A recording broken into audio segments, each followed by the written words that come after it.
What's up everybody? I recently replaced the driver's side door lock actuator on our 2017 Toyota Rav4. The actuator works with the remote,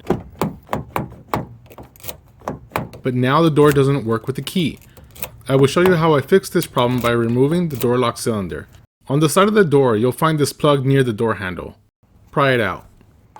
Take a peek in the hole and you will see the door lock cylinder. This is the arm that connects to the actuator. And this is the bolt that holds the door lock cylinder in place. You'll need a T30 Torx bit to loosen it. Loosen the bolt a few turns and gently pry it on the door lock. You don't need to pry hard. I need to loosen it more. Keep loosening the bolt until the door lock comes out easily. Now bring the door lock cylinder straight out. This is where the bolt threads into. Look inside the hole. This is the bolt we loosened and it's held in place by this plastic piece. Now you can see the top of the door lock actuator. So this end of the rod fits right into the top of the door lock actuator.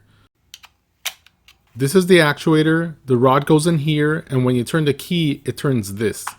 If it's in the lock position, when you pull the handle, it won't release the latch. If it's in the unlocked position, when you pull the handle, it will release the latch to open the door. When I inserted the actuator, I accidentally pushed the rod up and therefore it's not connected to the actuator. Let's put the rod back in, aim the rod in the hole. If you see this gap, it means it's not inserted correctly. Pull the cylinder back out and turn the cylinder and wiggle it as you insert it. It needs to be seated in like this. Now you can tighten the bolt that holds in the door lock cylinder. Put the plug back in place and test your key. You can hear the actuator as you turn the key. If this video was helpful, do me a favor and give it a thumbs up. Check the video description for links and additional information.